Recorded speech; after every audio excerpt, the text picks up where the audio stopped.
Hola, buenas tardes a todos. Estamos en un nuevo vídeo retransmitiendo o transmitiendo en las páginas Psicóloga Psicoanalista Pino Lorenzo, Mejor Hablar y Psicoanalista Pino Lorenzo a través del Facebook Live. Bueno, hoy vamos a hablar sobre la proyección. Es el tema de hoy, el mecanismo de la proyección. Que este mecanismo, junto con otros mecanismos que Freud describió en profundidad, proyección, represión, negación, fijación, en la literatura psicoanalítica se han conocido como mecanismos de defensa. Pero es verdad que Freud no utilizó o no se refirió a ello, en algún momento sí pudo decir que era un mecanismo de defensa, pero no los clasificó, no los describió así con ese nombre, mecanismos de defensa. No fue Freud, sino fue su hija, Ana Freud, que siguió. Buenas tardes a todos, ya saben que si quieren hacer, buenas tardes Karina, si quieren hacer cualquier pregunta ya saben que la contestamos en directo. Fue su hija Ana Freud, que siguió los pasos de su padre, quien le puso este nombre de mecanismos de defensa. Buen día, saludos desde México, Janeper. Buen día también para México.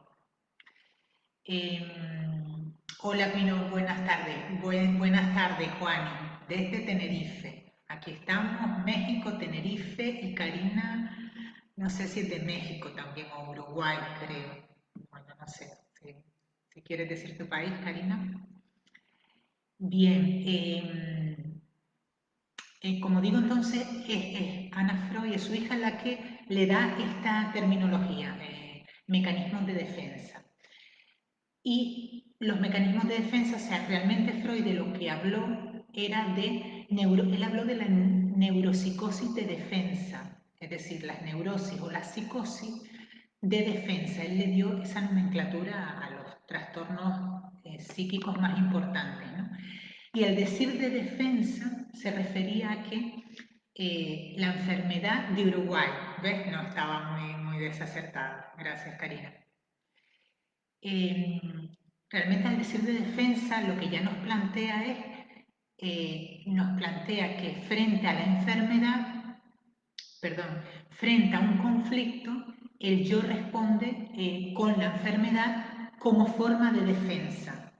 Y en ese sentido, los mecanismos psíquicos que están en juego en las distintas enfermedades serían, ¿no? Serían mecanismos de defensa del sujeto frente a un conflicto psíquico que lo vamos a ver ahora. Vale, por eso a lo mejor la terminología ha llegado a ser los mecanismos de defensa, ¿no? Que incluso, bueno, en filosofía o en la carrera de psicología se estudia así, mecanismos de defensa de Freud, ¿no? Bueno, la proyección es uno de los mecanismos, quizás uno de los mecanismos más, más llamativos o que llaman más interesantes, ¿no? A nivel de, no tanto ya de estudio de la obra de Freud, sino a nivel social, ¿no? Porque es un mecanismo muy común que todos utilizamos en el día a día, ¿no? Y lo vamos a ver ahora. Pero podemos decir que es el mecanismo propio de la paranoia, ¿vale? El mecanismo de proyección. Entonces, lo que significa o a lo que se refiere este mecanismo sería que una percepción interior o un sentimiento interior que es intolerable para el sujeto es sustituido por una percepción exterior. Me explico como un ejemplo.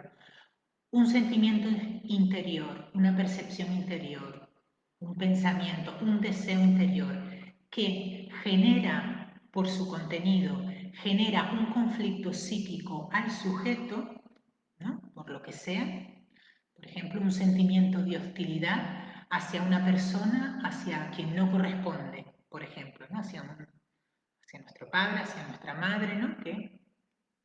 Que nuestro aparato psíquico, ante ese sentimiento hostil que aparece en nosotros, se defiende, no lo tolera, no lo encaja bien, le genera un conflicto, ¿no? Entonces, frente a un conflicto, frente frente a un conflicto, frente a un sentimiento interior, ese sentimiento interior es sustituido por una percepción exterior. Es decir, si yo siento, por ejemplo, una hostilidad hacia alguien, una hostilidad inconsciente hacia alguien, y ese sentimiento es intolerable para mí, el mecanismo de proyección hace que ese sentimiento aparezca en la conciencia, pero convertido en el contrario. No soy yo quien le odia a él, es él el que me odia a mí. ¿Vale? No soy yo el que siente una hostilidad hacia él es él el que siente una hostilidad hacia mí, ¿no? Esto no lo podemos encontrar de forma muy común en el discurso, ¿no? En el día a día, pues ¿no? Muchas veces cuando alguien habla, es que los otros me... Ya, lógicamente, en un cierto grado, ya vamos a caer en la paranoia, que vamos a hablar luego de la paranoia, ¿no? Pero en un grado más leve nos podemos encontrar pues frases como es que tal persona, yo le caigo mal a tal persona me mira mal, yo no le gusto a tal persona, ¿no?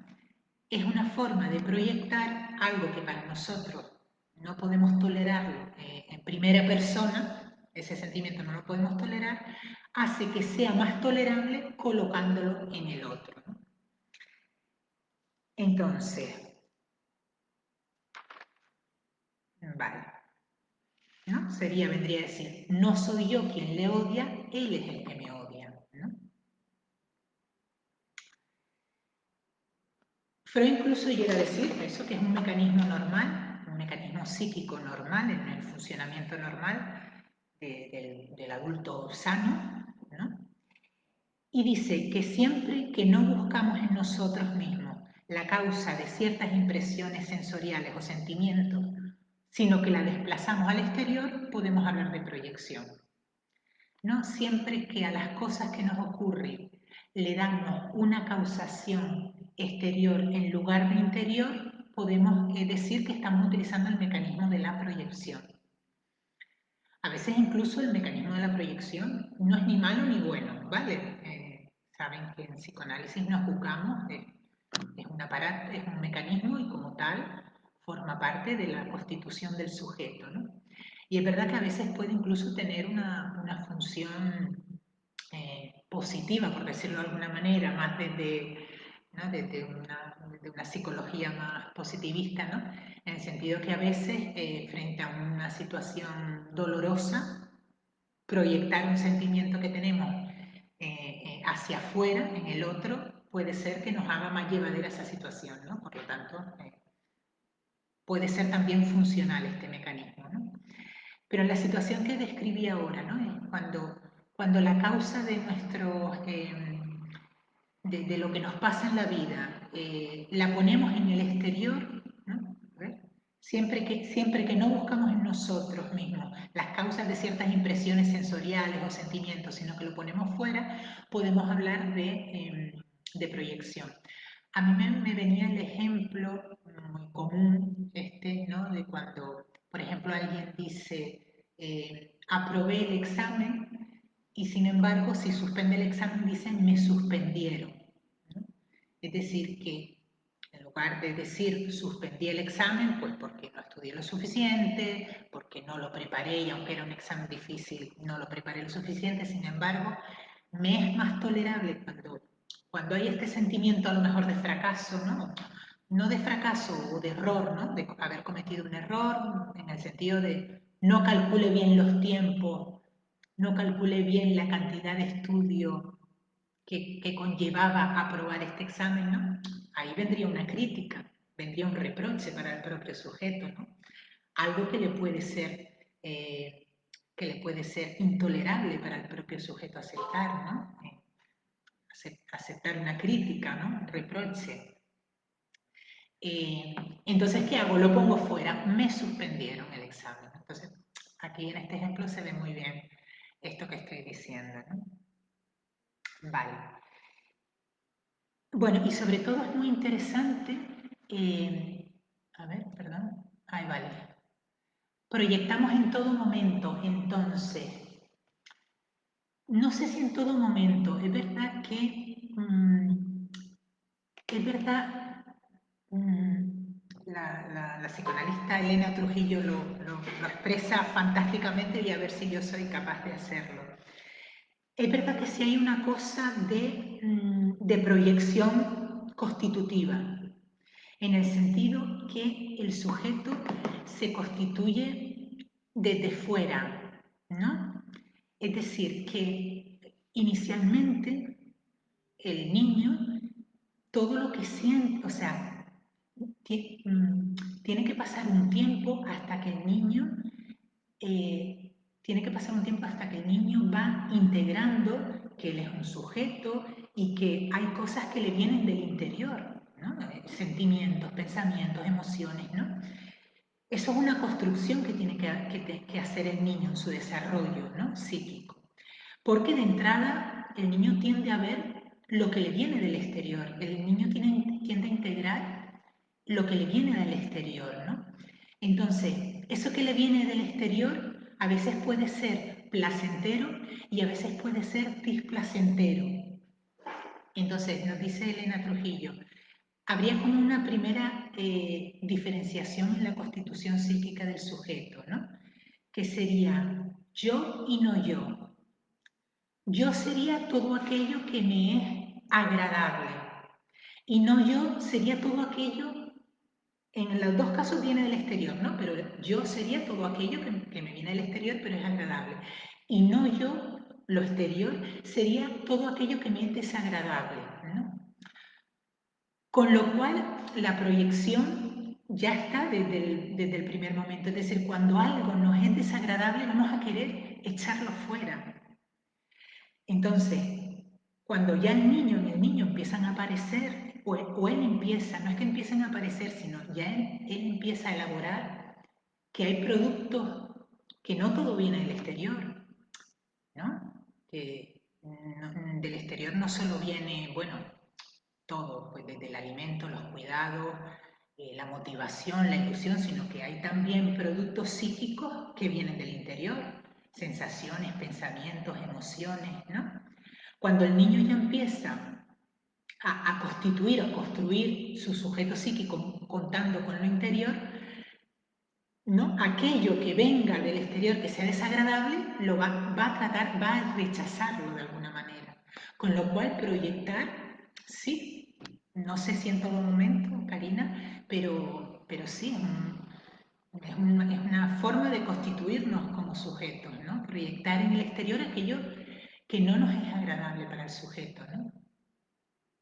Además hay otra cosa también, o hay otra explicación de por qué tendemos a lo desagradable, por qué tendemos lo desagradable a proyectarlo en el exterior, ¿no? Porque tendemos a atribuirlo, ¿no? También podemos decir que es la atribución, ¿no? Atribuirle al otro algo que pienso yo, ¿no?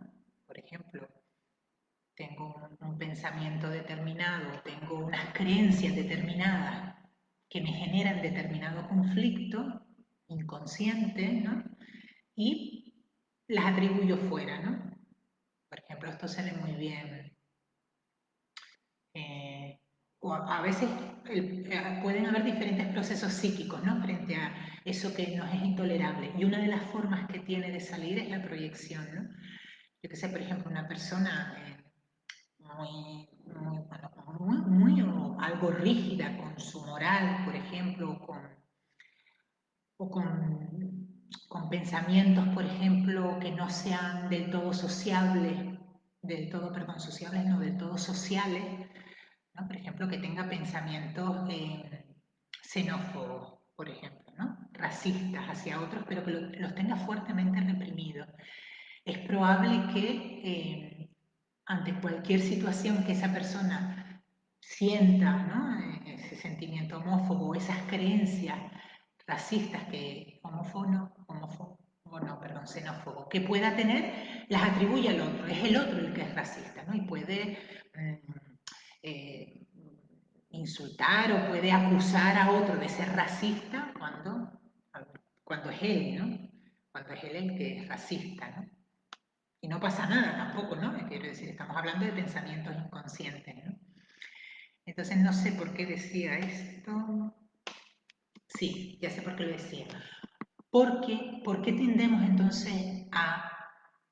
¿Qué otra razón habría, no? Ya hablábamos de una razón, lo que decíamos ahora, eso que nos viene todo del exterior. Y también Freud nos habla de otra razón, y sería que un pensamiento intolerable, o sea, algo que no toleramos, ¿no? Un pensamiento intolerable para nosotros, un pensamiento que consideramos, o sentimiento, emoción, que consideramos que no debemos de tener, va a crear un conflicto con el yo del sujeto, ¿no? Y va a generar un displacer, va a generar un displacer al sujeto, ¿no? Es como si el sujeto, el yo, se encontrara frente a algo que no le gusta. No termina de...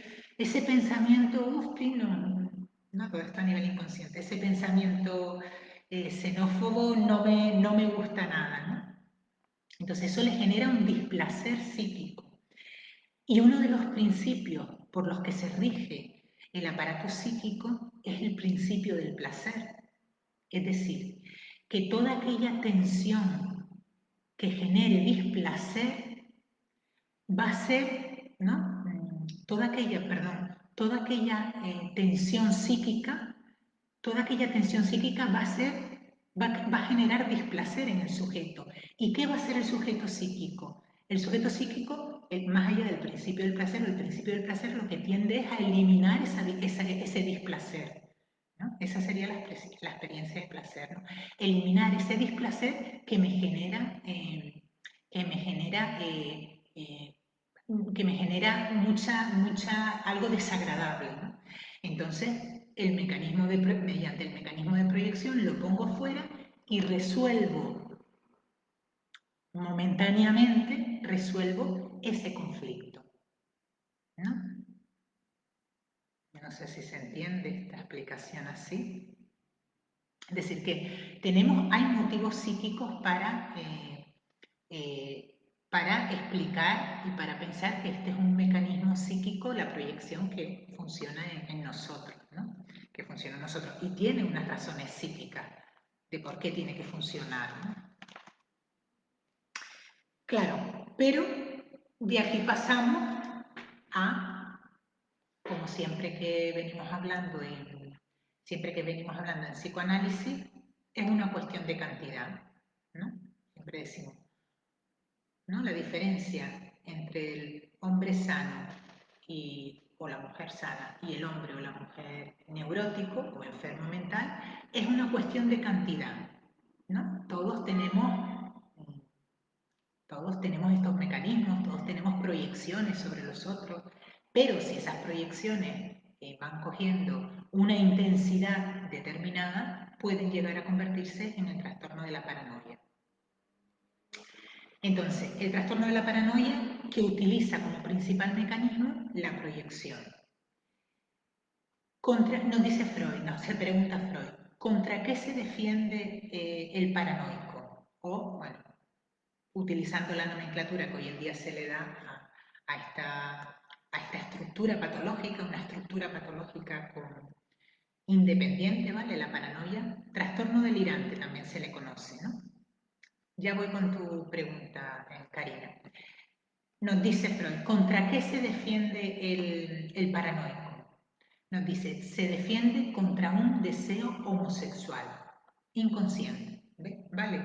Lo que le está generando displacer y contra el cual se defiende y del cual se defiende, el paranoico va a ser contra un deseo homosexual del propio sujeto.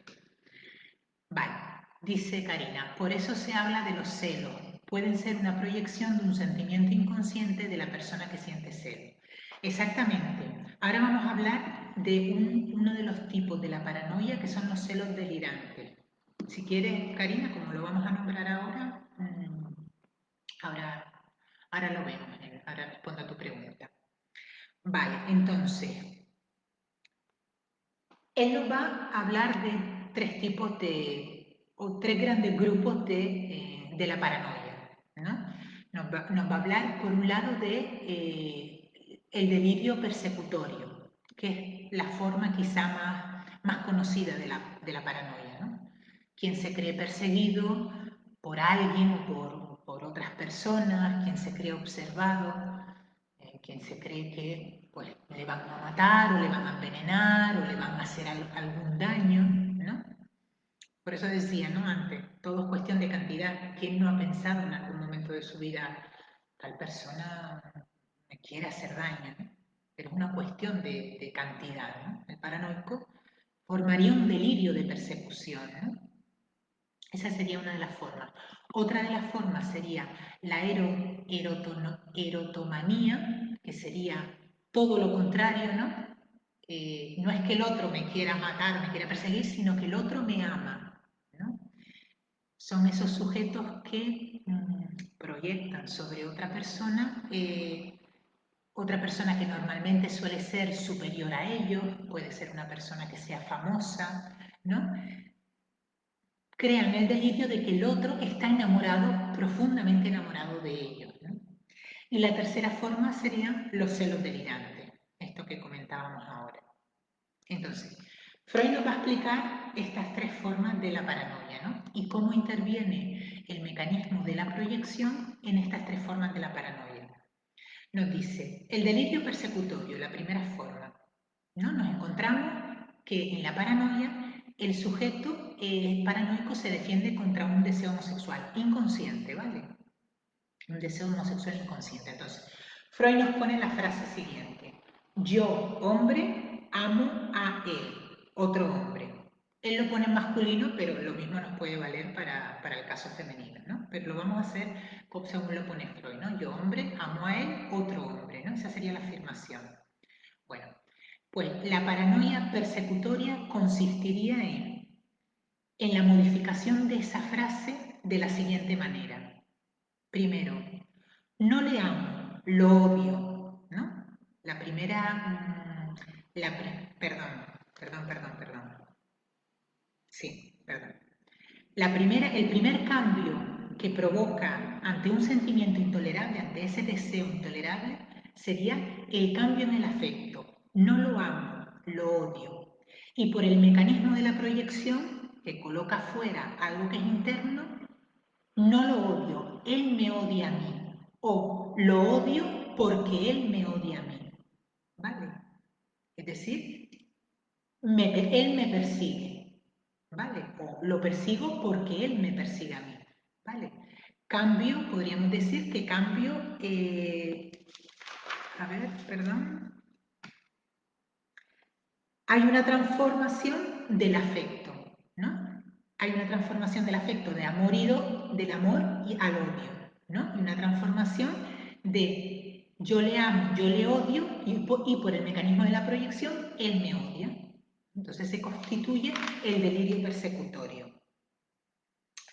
Normalmente el perseguidor, ¿no? A quien el paranoico coloca en ese lugar del perseguidor suele ser el hombre anteriormente amado o secretamente amado, ¿vale? Es decir, hacia el que he dirigido o hacia el que se dirige, ¿no? Ese deseo homosexual, ¿no?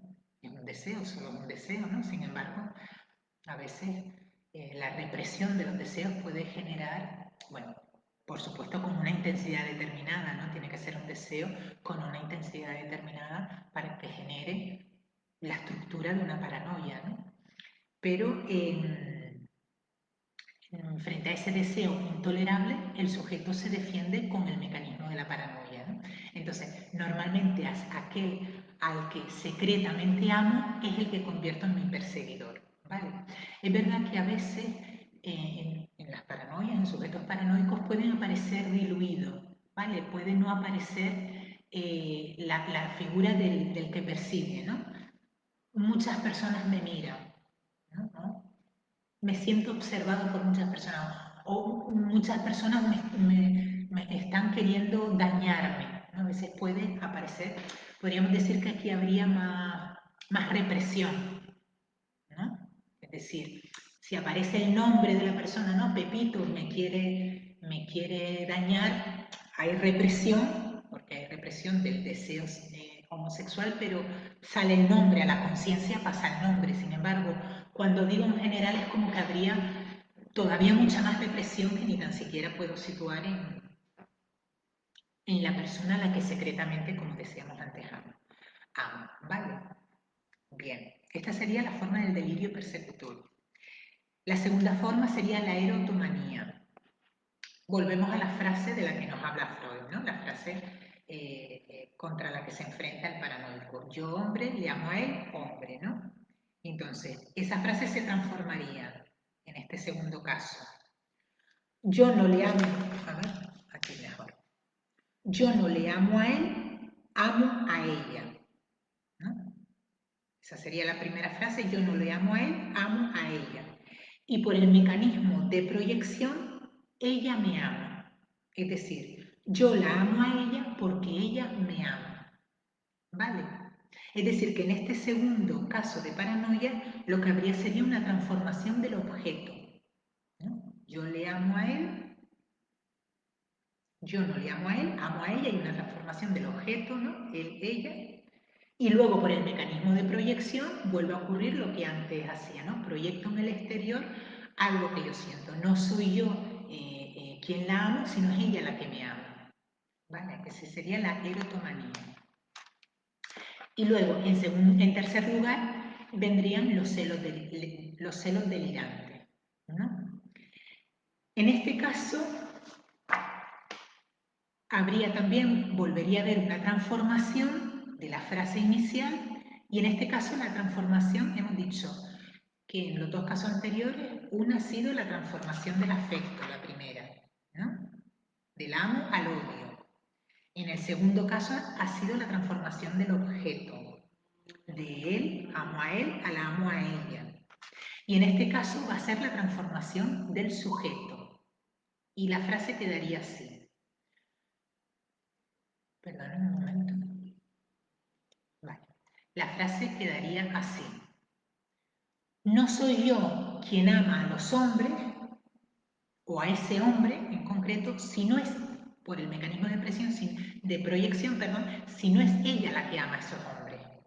¿Vale? Los celos delirantes se caracterizan porque el hombre celoso acusa a su mujer de serle infiel. Generalmente en los celos delirantes, que son distintos a los celos proyectados, si quieren luego nombramos los celos proyectados, son distintos. Los celos delirantes, que son del orden de la paranoia, generalmente el hombre acusa a la mujer de serle infiel generalmente con determinado hombre, ¿no? Es decir, suele ser alguien del entorno de la persona o bien del entorno del propio sujeto celoso, alguien al que secretamente, hacia el que secretamente siente una inclinación amorosa el celoso, ¿no? Entonces, le acusa de serle infiel con esa persona, ¿no? Y puede ser absolutamente torturador, ¿no? Entonces, lo que operaría, vuelve a ser, como decíamos, por el mecanismo de proyección sería, no soy yo quien ama a los hombres, que sería la frase que el paranoico va a negar, o a ese hombre, sino que es ella. Es decir, proyecto en ella un deseo intolerable para mí, ¿vale? Y de esa forma la acuso de aquello que yo deseo. Cuando la mujer pues no muestra ningún tipo de interés, por supuesto, no le ha sido infiel con esta persona a la que el celoso la acusa, y ni tampoco muestra ni ningún interés, ¿no? Puede llegar a ser absolutamente delirante y paranoico, ¿no? Es decir, que al final incluso es tanto lo que insiste en que la otra persona ¿no? ama o le es infiel con el otro, que hasta puede generar, incluso puede llegar a generar lo que se suele decir de la profecía autocumplida, ¿no? Que el otro termine, que la mujer, por ejemplo, termine fijándose en el otro. O sea, que imagínense la de cosas que pueden llegar a pasar por este mecanismo de la proyección. Y para comentar un poquito de los celos proyectados lo que habría tendrían también que ver con el mecanismo de la proyección, pero ya no serían del orden de la paranoia, ¿vale? No serían ya delirantes. Y lo que habría en juego en los celos proyectados el celoso acusa a su pareja de serle infiel, pero de serle infiel no ya con una persona en concreto, sino de que coquetea con otros hombres, que va buscando para tener un affair con otro hombre, ¿no? Con otro hombre o con otra mujer, quiero decir, según el sexo del celoso, ¿no? ¿No? Es decir, le acusa de todo eso. Entonces, lo que habría realmente en los celos proyectados sería una tendencia del sujeto celoso a la infidelidad. Lo que proyecta en la pareja es la propia tendencia a la infidelidad. ¿Vale? De tal manera que sería, ahí la frase sería, por eso aquí no está, no es del orden de la paranoia, porque no estaría ese deseo contra el que el paranoico se defiende, el deseo homosexual, ¿no? Aquí la frase sería, no soy yo quien tengo tendencias a la infidelidad o no soy yo quien he cometido la infidelidad, sino que es mi mujer, mi pareja, mi marido, mi hombre, ¿no? Eso sería del orden de los celos proyectados. Y ya para terminar el vídeo de hoy, comentarles, me extraña que no hayan hecho preguntas, no sé si es que no me salen las preguntas, como alguna vez ha pasado, pero bueno, si tienen alguna pregunta pueden decir. Y ya para terminar el vídeo de hoy, decir que es interesante porque este mecanismo de la proyección, para que vean, ¿no? Lo importante también que es en el sujeto psíquico, ¿no? En la constitución del sujeto psíquico, hace que aparezca en la conciencia en forma de proyección, pero hace que aparezca en la conciencia un contenido inconsciente, ¿no? Del cual el sujeto nada sabe. Es decir, en forma de proyección llega a aparecer en la conciencia algo de ese deseo, ¿no? Es decir, para el propio sujeto no se da cuenta de nada, ya que el deseo aparece en forma de proyección, ¿no? Te gusta fulanito de tal, yo veo cómo miras a fulanito de tal, es que sé que te quieres ir con él, ¿no? El paranoico no se da cuenta para nada, pero en la conciencia ha conseguido eh, ha conseguido burlar, de alguna manera podemos decir, ese contenido, la censura, solo que la censura la ha conseguido burlar o no. Ha conseguido pasar a la conciencia, solo que la censura le ha dado su forma, ¿no? Vale. Tu deseo reprimido, inconsciente, vas a pasar a la conciencia, pero vas a pasar de esta manera que yo te voy a decir, ¿no? Vas a pasar no como tal, no como tal aparece en el inconsciente, ¿no? Porque eso es muy displaciente, eso genera mucho displacer. Va a pasar en forma de proyección. Pero es interesante porque para la escucha analítica, y a esto para los que estén pensando o se estén formando en psicoanálisis o estén pensando en formarse como psicoanalista, es muy interesante porque el psicoanalista va a escuchar cómo el inconsciente, ¿no? Cómo ese contenido inconsciente ha conseguido llegar a la conciencia, aunque sea de forma proyectada. Entonces, el psicoanalista va a escuchar que el que tiene esa tendencia a la infidelidad o el que está secretamente enamorado de esa persona eh, a la que pone como objeto, que ama su pareja, es él, ¿no? Entonces, para la escucha es interesantísimo, ¿no? Para la escucha analítica. Bueno, nos despedimos por hoy en el vídeo de hoy. Bueno, pues deseando que les haya gustado, como siempre. Y continuamos la semana que viene. Vale, aquí Karina nos hace una pregunta. En la pubertad este mecanismo aparece mucho. ¿Es normal eso? El relajamiento, el relacionamiento con padres es complicado. ¿Es esto o es otro mecanismo? Pues no sé si en la pubertad aparece más que en otras etapas, Karina. No te sabría decir. No. Gracias a ti, Janeter. Muchas gracias. Gracias a ustedes por estar ahí. No lo sé, Karina, no sé si en la pubertad la pubertad ¿no? Hay una lucha contra la autoridad, o el adolescente se revela contra la autoridad del padre y no sé, no sé, no lo sé. Bueno, te animo a investigar y buscar a ver si efectivamente en la pubertad hay una intensificación de este mecanismo. Bueno, muchas gracias a todos y seguimos en el próximo vídeo. Chao.